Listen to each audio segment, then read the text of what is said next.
खदानों के अलावा यहाँ और कुछ नहीं दिख रहा है, दूर क्षितिज तक। बहुत बड़ा इलाका है। तो मैं हूँ भारत में, जहाँ 2/3 बिजली आज भी कोयले से आती है। इसी को सबसे सस्ता ईंधन माना जाता है। मैं इसकी असली कीमत जानने निकली हूँ। मध्य भारत में कोरबा जिला बिजली का एक प्रमुख ठिकाना है। दुनिया की कुछ सबसे विशाल खदानें भी यही हैं। यहाँ सबने चेहरा ढका हुआ है क्योंकि यहाँ इतनी धूल जो है, मेरा तो पूरा चेहरा भरा हुआ है। मैंने भारत में कोयले और उसकी माइनिंग के बारे में काफी चीजें पढ़ी हैं, लेकिन यहाँ आए बिना सड़क के दोनों तरफ दूर दूर तक फैली खदानों को देखे बिना आप इस पर यकीन नहीं कर पाते हैं। चीन के बाद भारत दुनिया में कोयले का दूसरा सबसे बड़ा उत्पादक और उपभोक्ता देश है। ऊर्जा की मांग तेजी से बढ़ती जा रही है। अमेरिका और ब्रिटेन में तो प्राकृतिक गैस थी, लेकिन भारत में अभी कोयले का कोई बड़ा विकल्प नहीं है। कोयला क्योंकि भरपूर मिलता है, इसलिए ऊर्जा का सबसे सस्ता और सबसे आसान स्रोत भी वही है। इसलिए उसका खनन भी जारी है। जून 2020 में प्रधानमंत्री मोदी ने 470 वर्ग किलोमीटर वाले 41 नए कोयला ब्लॉकों में खनन की घोषणा की थी। फरवरी 2021 में कुल 75 ब्लॉक हो गए। लेकिन कोयला जलाने से दुनिया भर में उत्सर्जन भी तेज हुआ है। इस विषैले धुएं का प्रदूषण दुनिया में हर 5 में से 1 मौत के लिए जिम्मेदार है। लेकिन कोल माइनिंग के सबसे ज्यादा नुकसान लोकल हैं। मैं आसपास के लोगों से ये जानने निकली हूँ कि उनकी जिंदगी पर कोयले ने क्या असर डाला है।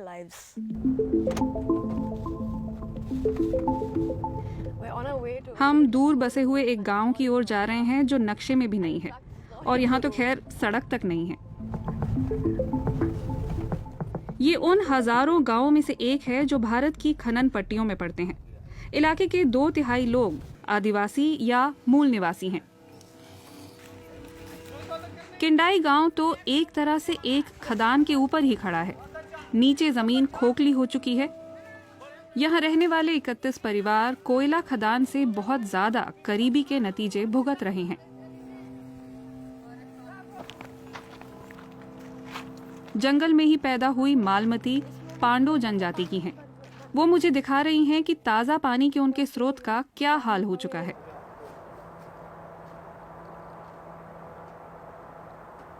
ये पूरा काला पड़ चुका है, कोयले और राख से भरा हुआ। तो ये भी भर के तो ये सीधे हमारे खेतों में जाता है। फसल नहीं उगती, कुछ भी नहीं उगता। बहुत बड़ी समस्या है। पानी बस ठहर जाता है, जैसे यहाँ पर। उसने बैठ गए, ये मलमहर बैठ जाते। ये पानी जहरीला है। कोयले की धुलाई के दौरान निकली हुई राख से भरा हुआ है। विस्फोट में इस्तेमाल हुए डायनामाइट के टुकड़े भी हैं इसमें। खनन कंपनी को साफ पानी का पाइप डालने को कहा गया था, लेकिन वो भी बहुत गंदा है। ये पानी जानवर भी नहीं पी सकते, हम कैसे पिएंगे? आप पीते हैं तो क्या होता है आपको?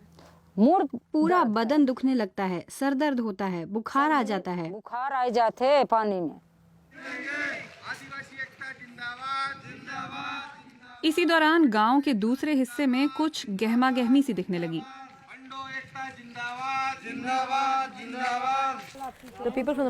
माइनिंग कंपनी के लोगों ने देखा कि कुछ लोग कैमरे के साथ आए हैं, इसलिए वो पानी का मुआयना करने आए हैं। जाहिर है लोगों में गुस्सा है कि कंपनी को आज ही टाइम मिला, इसलिए माहौल गर्मा गया है। पूरा नहीं, एग्रीमेंट किया है आपने, जनता के साथ एग्रीमेंट किया है। आप कहाँ पे ये लोग बस इतना समझाना चाहते हैं कि उन्हें हर रोज ऐसा पानी पीना पड़ता है।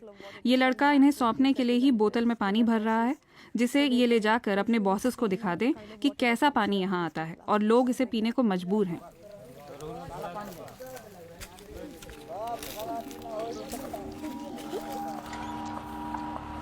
फिर हम पहुंचे खदान में प्रदूषण के आरोपों पर कंपनी वालों की प्रतिक्रिया जानने। हफ्तों पहले हमने भूमिगत खदान में वीडियो रिकॉर्डिंग की परमिशन ले ली थी, लेकिन जैसे ही हम पहुंचे तो उन्होंने बात करने से मना कर दिया और रिकॉर्डिंग भी नहीं करने दी। निराशा हो रही है, हम अंदर नहीं जा सकते हैं। कोयले से मालामाल मध्य भारत में दुनिया के कुछ सबसे ज्यादा बायोडाइवर्स जंगल बसे हैं। पानी और मिट्टी का प्रदूषण तो है ही, कोयले के खनन को नेशनल इंटरेस्ट में जरूरी बताया जाता है और वो पुराने उगे हुए विशाल जंगलों को बर्बाद कर रहा है। सरकारी आंकड़े ही बताते हैं कि 1950 के दशक से 1,64,000 हेक्टेयर जंगल माइनिंग में तबाह हो चुके हैं। ये जंगल करोड़ों लोगों के लिए घर हैं, वो मूल निवासी हैं यहाँ के। कोयला और दूसरी कुदरती चीजों की होड़ ने इन लोगों को दर-बदर कर दिया है। इसकी रिपोर्टिंग भी बहुत कम ही होती है। जिस किसी गांव का मैंने दौरा किया, हर जगह एक ही कहानी पाई। गोंड समुदाय के लोग तो बाप दादाओं की जमीनों से पहले ही बेदखल हो चुके हैं। धनुहार समुदाय के कुछ लोग बेदखली की कगार पर हैं। बाकी लोगों को डर है कि उनकी बारी भी आएगी। रमेश शर्मा एक जाने माने एक्टिविस्ट हैं। वो उन लोगों को कानूनी और सरकारी सहायता दिलाने का काम कर रहे हैं जिन पर माइनिंग के कारण जमीन खोने का खतरा है। हमने उनसे पूछा कि कोल माइनिंग अभी भी जारी क्यों है। बड़े पैमाने पर शहरीकरण हुआ है, इसलिए खतरनाक ढंग से कोयला खदानों की संख्या बढ़ रही है। बिजली की मांग बहुत ज्यादा है, लेकिन ये सिर्फ एक बहाना है। हमारी खपत के तरीके भी तो देखिए। हमारा कंज्यूमरिज्म है, हमें और चाहिए। उन लोगों की बात सुनने को आप बिल्कुल भी तैयार नहीं होते जो वाकई भुगत रहे हैं, जो विक्टिम हैं। आपकी बिजली की खातिर बड़े शहरों में 24 घंटे बिजली की खातिर जिन्होंने वाकई कुर्बानी दी है। हम नहीं कहते कि गांव अंधेरे में रहें। ये हम सबकी नैतिक जिम्मेदारी है कि उन लोगों की बात भी सुने।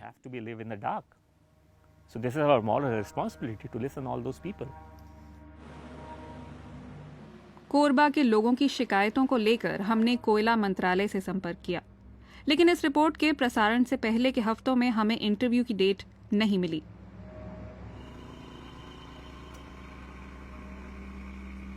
हम वहीं थे जब एक रोज पानी का प्रदूषण झेलते लोगों ने हमें एक खबर बताने के लिए बुलाया।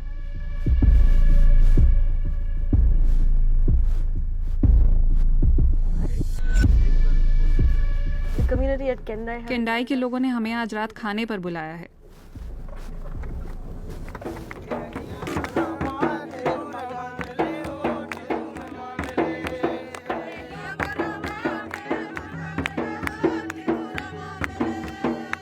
स्वागत तो हमारा बहुत शानदार हुआ, लेकिन जो खबर दी वो बिल्कुल उलट थी। ग्राम प्रधान जानसाई ने बताया कि इस इलाके का अभी अभी सर्वे हुआ है और उनके पास नोटिस आ गया है कि यहाँ एक खुली खदान होगी, जिसका मतलब है इन लोगों को यहाँ से हटना पड़ेगा। और लिखा पढ़ी करके देथन यहाँ मोर जिंदगी पला था और हरा भांजा में रहन, बघवा में, चितवा में, भलुआ में, हर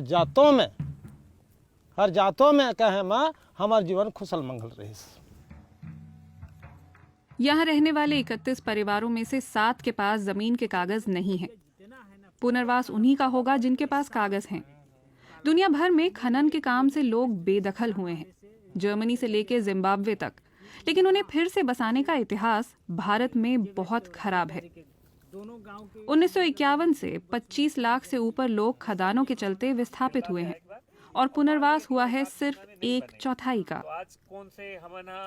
तो अभी सरकार कही कि तुम दूसर जगह जात कहाँ ठे जाई हमन, वो जंगल के हमार जैसे ये जंगल के टोर हम तैसने टोर के बना के हमके दे आए। कोई भाई के हमन दुश्मन बनाने की कोशिश नहीं है, बाकी हमार धरती ला बचावे। गैया जितना है ना पूरा काला पानी, पूरा साफ पानी।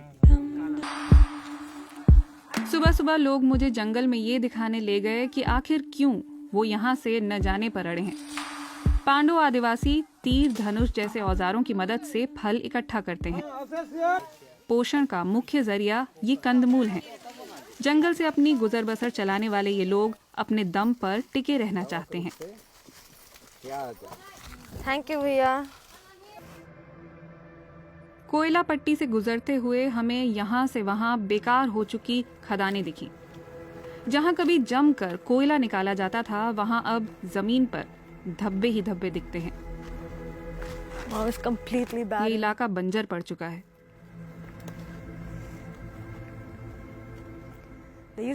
यहाँ कभी 2 गांव हुआ करते थे। 22 साल पहले खदान आ गई, गांव गायब हो गए और खदान भी बंद हो गई। कुछ भी नहीं बचा, न लोग, न जंगल, न कोयला। खदानों की उम्र कुछ ही दशकों की होती है। जितना ज्यादा खुदाई होगी उतना ही मुश्किल उन्हें चलाए रखना होगा। इसलिए नई खुलती जाती हैं और सैकड़ों खदानें चुपचाप बंद कर दी जाती हैं। मेरे पीछे ये पूरी जमीन एक समय फलता फूलता जंगल थी, बायोडायवर्सिटी से भरपूर और बहुत से आदिवासियों का घर। समाज और पर्यावरण के नुकसान की कीमत भी अगर जोड़ लें तो कोयला फिर इतना सस्ता नहीं रह जाता। ये सवाल हमें खुद से पूछना होगा। प्रगति और विकास के नाम पर आगे बढ़ने की राह पर क्या हम स्थानीय लोगों की सेहत, उनके अधिकारों और पर्यावरण के साथ तालमेल बिठा पाएंगे?